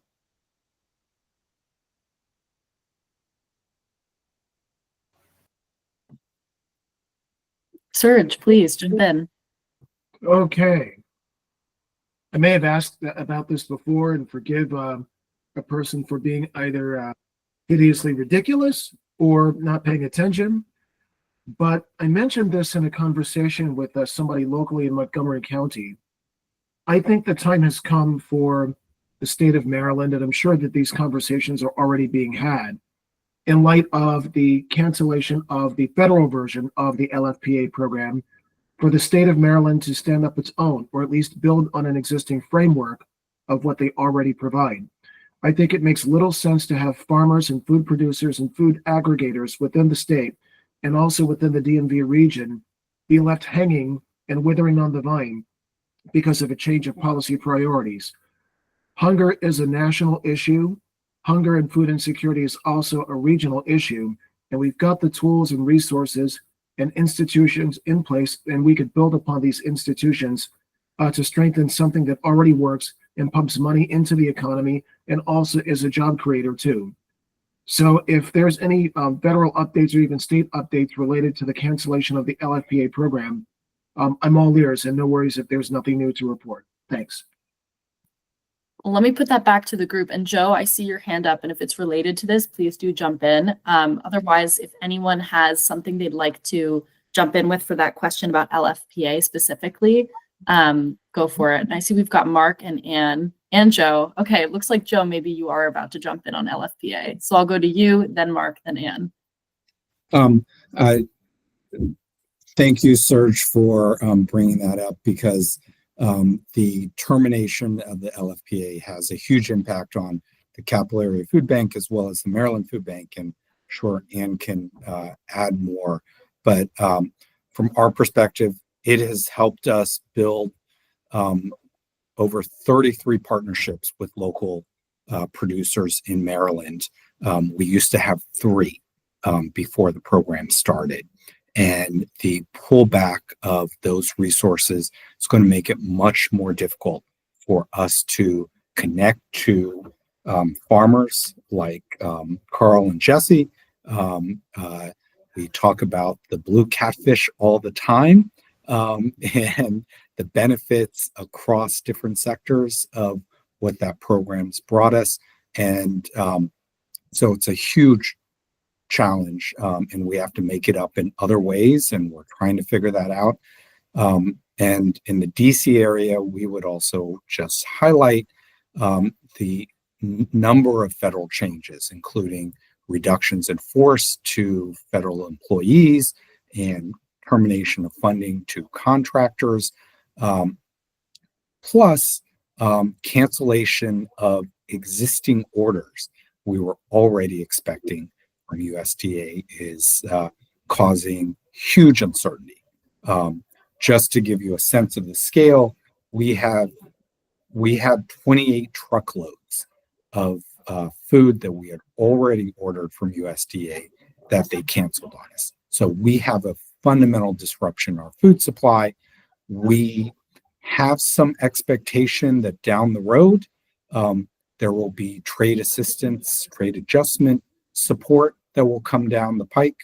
But in the interim, it means that we have less food coming into our warehouses and increased demand from our neighbors in Montgomery and Prince George's County. We estimate that there are, I forgot the number now, there are about tens of thousands of federal workers, contractors, and their family members in just those two counties who are impacted. And we're trying to identify the lowest income ones that need food assistance, and trying to deliver where that help is most needed. And we've acted quickly by opening up some new distribution sites, but there's a lot more to do, and we're trying to find a more sustainable path.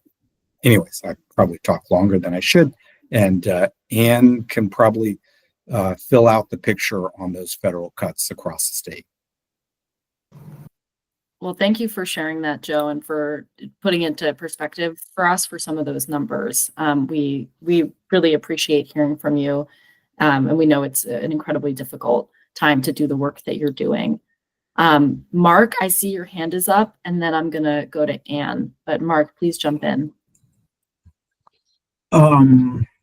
So first off, I'd like to say that working on the LFPA program has been something I'm really proud of.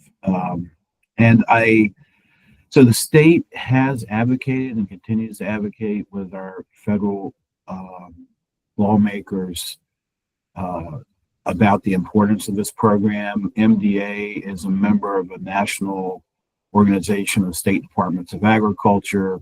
They've advocated for the continuation of the program. So, I guess there's some hope that we can convince, the powers that be that this is a program we're keeping.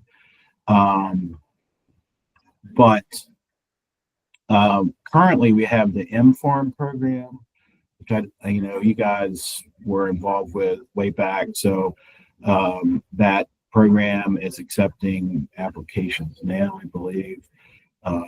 And so it's much smaller amounts, $200,000. Funds have gone to capital area, Maryland Food Bank, and smaller food banks and pantries across the state. So that is one, state program that does similar work that currently exists. And I was curious, Joseph, you mentioned that there's been orders to the USDA for product that have been canceled. Would you be willing to say what those products were? Yeah, the canceled truckloads were orders that we had purposefully selected from the USDA offerings, and those were some of the most high value food items. So it was poultry, there was eggs, right? The object du jour, and fresh produce. So because of the way the system works, they offer different foods, and food banks around the country claim or request the ones that they would like the most. And we've always focused on the highest value products. So it really has a disproportionate impact for us because of the way we've ordered through the system in the past. Are other orders being fulfilled by the USDA, or is it uniform? Other orders are being fulfilled. These were the canceled truckloads are foods that were made available because of a stream that the previous administration opened up last October, and that's what's been taken away. Thank you. Thank you both. Oh, go ahead. No, I was saying, Ann, it's your turn. Well, I was just going to echo what Mark said about the M-Farm program, which has been great, but at a much smaller scale. And Mark, what I imagine Joe's talking about is TPAP orders that came through CCC funding. We also had about 12 orders returned and another 4 that are still pending. And I'm happy to kind of get you information on that as well. Am I right, Joe? Those were TPAP? That's right, Ian. Yeah, gotcha. I think it would be useful for MDA and our communication with USDA and federal legislators to know about those cancellations. So if you could share it with me, that'd be great. Thank you. Yeah, I'll start an email chain between the 3 of us and get that over to you. Yep, TFAP goes through DHS, which is a little tricky. Thanks. Yeah, thank you, Anne. And Serge, thank you for starting us off with this question. I think it got a really good chain of information sharing going. Does anyone else have comments or questions related to what's been discussed? Lindsay, please jump in. Lindsay, I think you're still on mute. Oh, there you go. Hi, good morning, everybody. I had a question for Mark. Mark, has MDA heard anything about RFSI?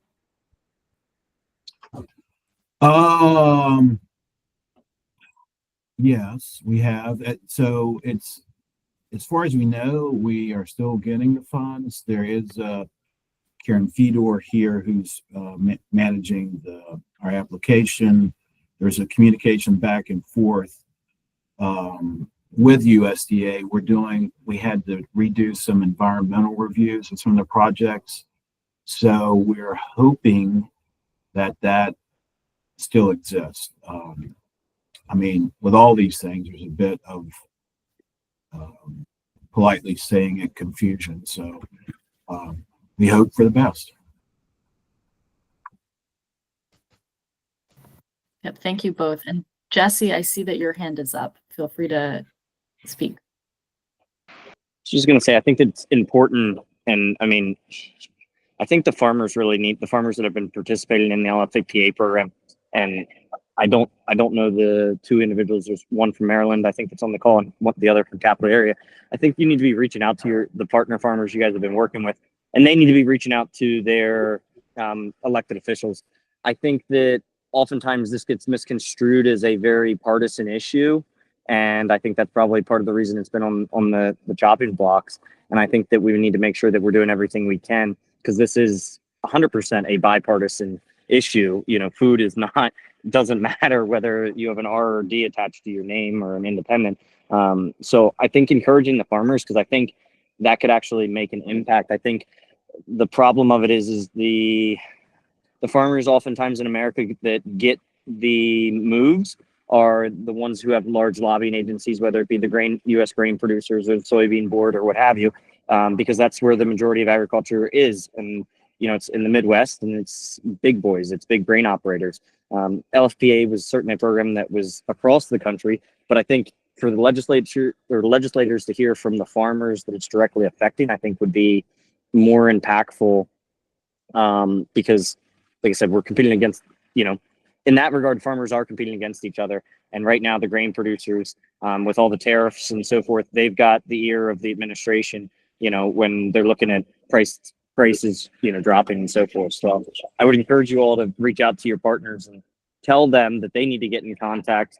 I can tell you that we've been on the phone with our elected officials here in Maryland to try to encourage them, while some of them are a little busy with, I think, some other issues. And then Easter is certainly playing into that right now. As a farm that does work with the food banks through LFPA, we've been trying to reach out and be proactive. It's not something that we can sit idly by and expect to happen. And I think that if nothing else, we need to encourage this administration. If it's not LFPA, whether it's, I don't want to, the Trump purchase food program, I mean, whatever that might look like, encourage them to rebrand it with their name on it or as their idea, as long as it's still serving the mission, I don't care what they call it. So I just think that getting the farmers to reach out is going to be a very productive, because I mean this in the most respectful way. I think they get tired of hearing from the Maryland Department of Agriculture and the food banks, saying, oh, we need more funding. But when it starts coming from farmers, I think they will listen a little bit differently. And it's ironic, to back up what Jesse said, this program was actually started by the Trump administration during the pandemic. So it's funny that about 5 years later, they'll abandon this program for political reasons when it was working before, when he was in the White House. It's rather curious. And I do agree, farmers may have to take the lead on this, because they will get tired. The Secretary of Agriculture, maybe the White House, and perhaps even Republican members of the House or Senate, of hearing from food banks and other organizations, if they haven't already. I did put in the chat some legislation that was introduced by U.S. Senator Cory Booker on the 27th of March. It's Senate Bill 1172. I forgot the House number, and there's a House bill that's a counterpart to it that was introduced around the same time, called the Honor Farmers Contracts Act. And it's to get the Secretary of Agriculture to basically honor the commitments already made between the USDA and farmers throughout the country. Don't necessarily pull the fiscal rug out from underneath so many people who are doing their jobs, doing their businesses. So feel free to check it out. It's been introduced and nothing has happened as of yet. So I'll keep tabs. Well, thank you all for your comments. And I see there's a lot of comments in the chat responding to some of the points that Jesse made. And Jesse, I know we've seen you kind of talking about these issues and putting them in perspective in the media as well. And really appreciate you having some kind of actionable suggestions for folks to think about. Are there any other comments or topics that folks want to bring up as we're talking through federal updates before we move into more general member roundtable? Okay, well, thank you. I think it's always a good use of time to get this group to compare notes and talk through some of the things that are evolving pretty quickly here. So with that, I want to just open it up in case any of the food councils that are present have updates that you want to share, if you have upcoming events or things that are going on that you want to share with the group. Anyone from the food councils, please feel free to raise your hands.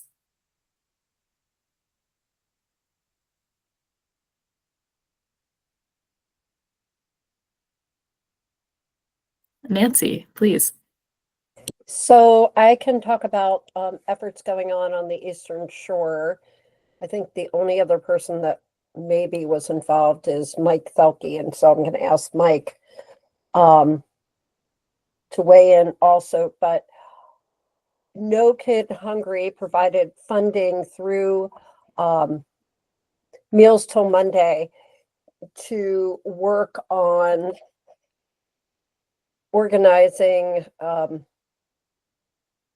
project on the midshore to look at the possibility of forming a food council. And they were joined by Mike Thelke and myself and some others. We had a quite large planning committee, Beth Brewster, and we actually held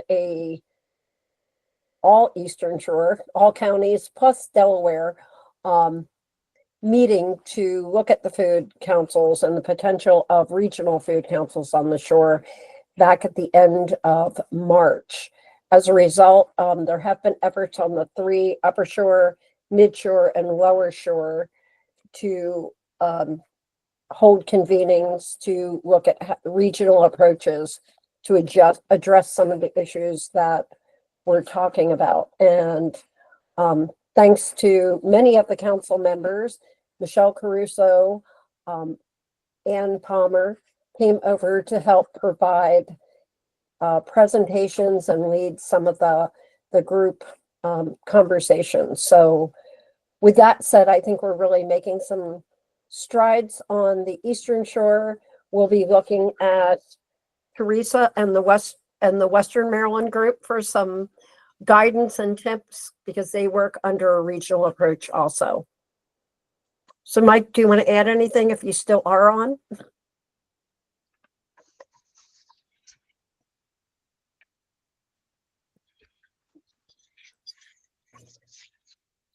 All right. Well, it looks like we may have lost Mike, but that is really exciting to hear about Nancy. And I know, I think Secretary Strickland will be at one of those events next week for the Upper Shore, which we're really excited to be able to be a part of at MDEM. So great work going on there.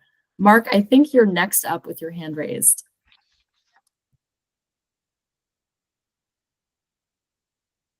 Mark, I don't know if you're trying to speak, but you're still muted. Sorry about that. I wanted to mention that we've been working with the USDA on a large procurement nationwide of blue catfish as part of our efforts to increase markets for that invasive species. And we're hopeful that that goes forward. So that's for the folks who would purchase from USDA programs that Joseph mentioned. I don't think it's TFAP. I actually don't know what it is, but hopefully we'll have blue catfish that you guys could purchase through that program sometime in the near future, hopefully. Well, that is some really exciting news. And I feel like it's a shame that Beth isn't on this meeting to hear it, because I know she would be really excited. Teresa, go ahead.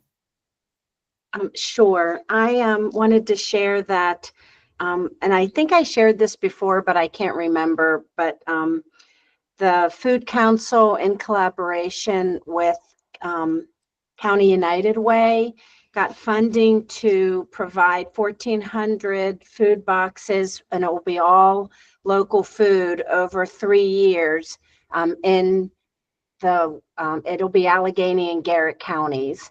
So we are getting ready to start planning those events, and there'll be events where people will get produce, but also there'll be resources, kind of like a resource fair also that day.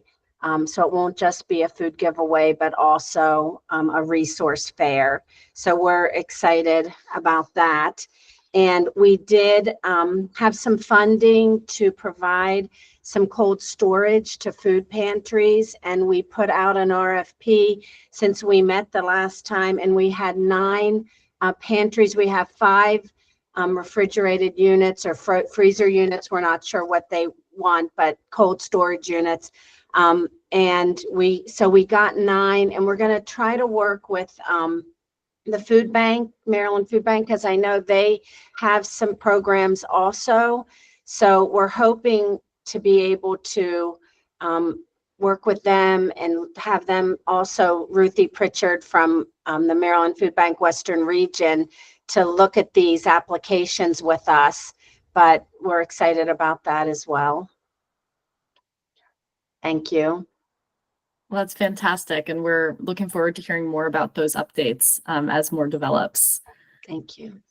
I'll just open up the floor to any folks that are on the line, members that want to provide updates or anything that's going on with your work that you think the group should be aware of.